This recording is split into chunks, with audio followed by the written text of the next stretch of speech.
Hello friends, rankers 2.0 के इस video पर आपका स्वागत है। आरआरबी एनटीपीसी के प्रीवियस ईयर के क्वेश्चन हम लगातार आपको करा रहे हैं। सीरीज़ का ये तीसरा पार्ट है और इसका जो पीडीएफ फाइल है वो आपको हमारे टेलीग्राम चैनल पर प्रोवाइड हो जाएगा। लिंक आपको डिस्क्रिप्शन बॉक्स पर मिल जाएगी। बाकी के 2 वीडियो जो अपलोड हुए हैं अभी तक आपने नहीं देखा तो प्लेलिस्ट पर जाकर आप वो वीडियो देख सकते हैं। चलिए शुरू करते हैं बिना किसी देरी के। संयुक्त राष्ट्र के 8वें महासचिव कौन थे? राइट आंसर है बान की मून। संयुक्त राष्ट्र के 8वें महासचिव बान की मून आपका राइट आंसर है। निम्नलिखित में से कौन सी भारतीय खदान दुनिया की सबसे बड़ी यूरेनियम खदान में से एक है?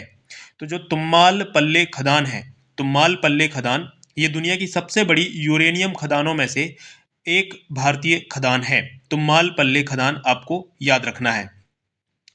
अगला क्वेश्चन है, तंजावुर के किस मंदिर में चोल वास्तुकला है और इसे सम्राट राजराजा ने बनवाया था? तो जो बृहदेश्वर मंदिर है ये तंजावुर के मंदिर में है, चोल वास्तुकला है इसमें और इसे सम्राट राजाराज ने बनवाया था। बृहदेश्वर मंदिर आपका राइट आंसर हो जाएगा। अगला है, कौन सा शहर राज्य की लगभग आधी सूती मिलों के साथ सबसे महत्वपूर्ण केंद्र के रूप में उभरा है? तो जो कोयम्बटूर है, ठीक है, कोयम्बटूर राज्य जो है, शहर जो है, राज्य की लगभग आधी सूती मिलों के साथ सबसे महत्वपूर्ण केंद्र के रूप में उभरा है। राइट आंसर कोयम्बटूर आपका है। उत्पादन की प्रति इकाई कुल लागत क्या कहलाती है? राइट आंसर हो जाएगा औसत लागत। औसत लागत, उत्पादन की प्रति इकाई औसत लागत कहलाती है। बर्दवान का राजा कौन था जब स्थायी बंदोबस्त लागू किया गया था? जब स्थायी बंदोबस्त लागू किया गया था, राइट आंसर है तेज चंद। तेज चंद जो है स्थायी बंदोबस्त लागू करने के दौरान बर्दवान का राजा था। कौन? तेज चंद जो है वो आपका राइट आंसर हो जाएगा। अगला क्वेश्चन है हमारा, 1967 में भारत में पहला प्रायोगिक उपग्रह दूरसंचार पृथ्वी स्टेशन कहाँ स्थापित किया गया था? 1967 में जो अहमदाबाद है वहां पर भारत में पहला प्रायोगिक उपग्रह दूरसंचार पृथ्वी स्टेशन स्थापित किया गया था। कहां पर? तो जो अहमदाबाद है ये आपका राइट आंसर है। वह भूमि जो एक या एक से कम वर्ष के लिए, कम कृषि वर्ष के लिए खेती के बिना छोड़ी जाती है, क्या कहलाती है? तो जो बिना खेती के छोड़ दी जाती है उसे वर्तमान परती कहते हैं। गांव में कहते हैं ना कि परती पड़ी हुई है, ठीक है, तो वही इसका राइट आंसर है। वर्तमान परती आपको याद रखना है।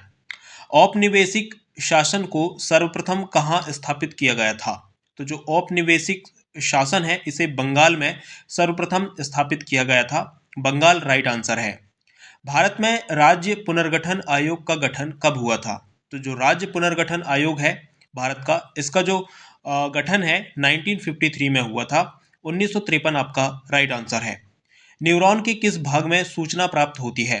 तो जो डेंड्राइट है, ठीक है, न्यूरॉन का जो डेंड्राइट भाग है इसी में न्यूरॉन को सूचना प्राप्त होती है। इनमें से कौन सी कंप्यूटर की विशेषता नहीं है?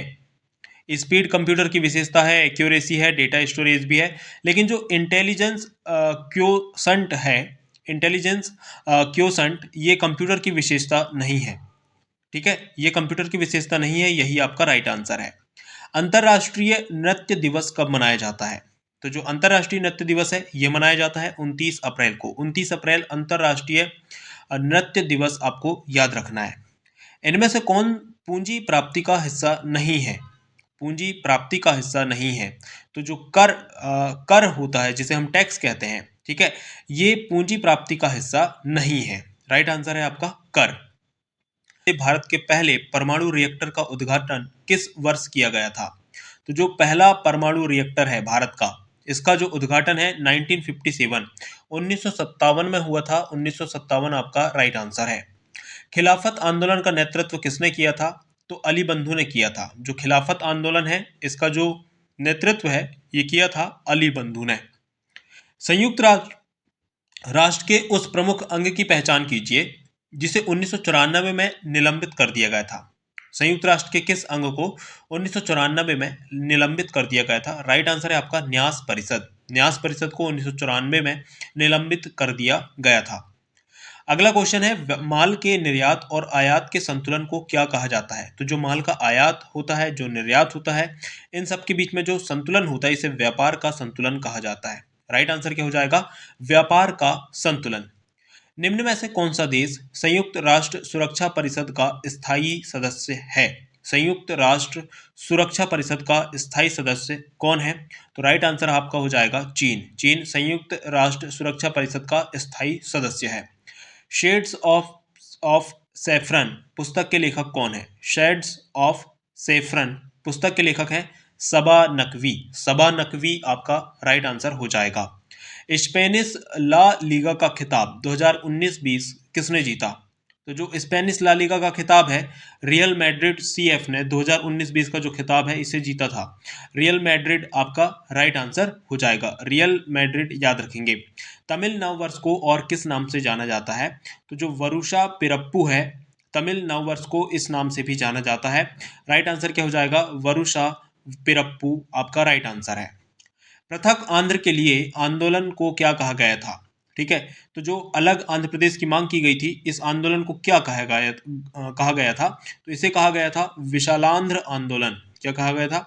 विशालांध्र आंदोलन इसका राइट आंसर हो जाएगा। पौधों में प्रोटीन और अन्य यौगिकों के संश्लेषण में किस आवश्यक तत्व का उपयोग किया जाता है? तो इनके संश्लेषण में नाइट्रोजन का यूज किया जाता है। नाइट्रोजन आपका राइट आंसर है। कुछ जीव कार्बन डाइऑक्साइड और पानी के रूप में अकार्बनिक स्रोतों से प्राप्त साधारण सामग्री खाद्य सामग्री का उपयोग करते हैं। इन जीवों को किस नाम से जाना जाता है जो साधारण खाद्य सामग्री का उपयोग करते हैं? राइट आंसर हो जाएगा स्वपोषी। राइट आंसर क्या हो जाएगा? स्वपोषी आपको याद रखना है। अगला क्वेश्चन है हमारा, राउरकेला स्टील प्लांट की शुरुआत किस वर्ष हुई थी? 1959 आपका राइट आंसर हो जाएगा। 1959 में जो राउरकेला स्टील प्लांट है इसकी शुरुआत की गई थी।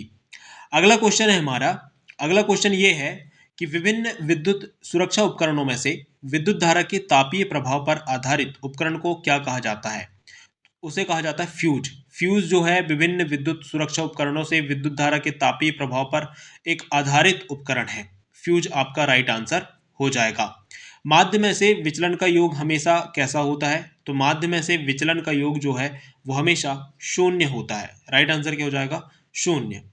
अगला क्वेश्चन है, आया राम गया राम, ये जो शब्दावली है ये भारत में किस राजनेता के लिए लोकप्रिय हो गई थी? ठीक है, किसके वर्णन के लिए लोकप्रिय हुई थी? तो राइट आंसर क्या हो जाएगा? गयालाल। राइट आंसर आपका क्या हो जाएगा? गयालाल।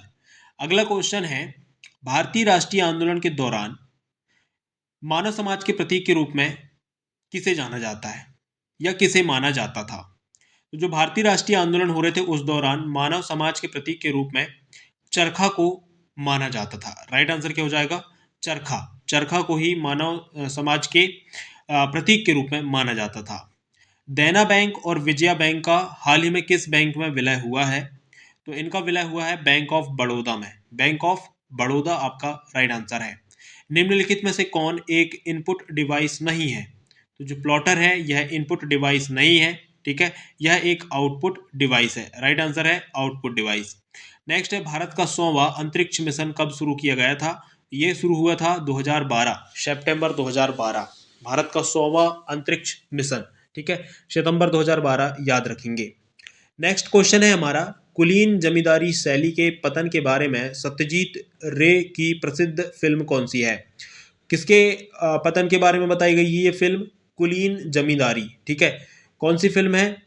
प्रसिद्ध फिल्म जो है उसका नाम क्या है? उसका नाम है जल सागर, जलसाघर। ठीक है, जलसाघर आपको याद रखना है। 1913 में साहित्य के लिए नोबेल पुरस्कार जीतने वाले पहले भारतीय कौन थे? तो जो साहित्य के लिए नोबेल पुरस्कार जीते थे वो पहले व्यक्ति थे भारत के रविंद्रनाथ टैगोर, और ये इन्होंने कब जीता था? 1913 में। राइट आंसर क्या है? 1913। कौन सा बंदरगाह पूर्वी तट पर सबसे पुराने कृत्रिम बंदरगाहों में से एक है? जो पूर्वी तट है उस पर, तो चेन्नई बंदरगाह जो है ये पूर्वी तट पर स्थित है और सबसे पुराने कृत्रिम बंदरगाहों में से ये एक है। चेन्नई बंदरगाह आपका राइट आंसर हो जाएगा। नेक्स्ट क्वेश्चन है हमारा, नेक्स्ट क्वेश्चन पूछा था आपसे कि फूलों के अंडाशय के अंदर छोटे मनके जैसी जो संरचनाएं होती हैं इसे क्या कहा जाता है? तो जो फूल में अंडाशय होता है इसके अंदर छोटे मनके जैसी संरचनाएं होती हैं जिसे हम बीजांड कहते हैं, जिसे हम बीजांड कहते हैं। राइट आंसर आपका बीजांड हो जाएगा। लंदन में आयोजित दूसरे गोलमेज सम्मेलन में कांग्रेस का प्रतिनिधित्व किसने किया था? राइट आंसर है महात्मा गांधी। ठीक है, लंदन में जो गोलमेज सम्मेलन हुआ था द्वितीय, उसका कांग्रेस की तरफ से महात्मा गांधी ने प्रतिनिधित्व किया था। नेक्स्ट क्वेश्चन है, किसी अर्थव्यवस्था में पूंजी स्टॉक में वृद्धि को शुद्ध निवेश या नई पूंजी निर्माण के द्वारा मापा जाता है, जिसे इस प्रकार व्यक्त करते हैं। उसे व्यक्त करते हैं शुद्ध निवेश बराबर सकल निवेश माइनस मूल्य ह्रास। शुद्ध निवेश इक्वल टू सकल निवेश माइनस मूल ह्रास। सकल निवेश से मूल ह्रास को घटाएंगे तो जो हमारा शुद्ध निवेश है वो निकल के हमारे सामने आ जाएगा। सो फ्रेंड्स, फिलहाल इस वीडियो पर इतना ही। हम जल्द मिलेंगे अगले वीडियो पर। तब तक के लिए जय हिंद, वंदे मातरम।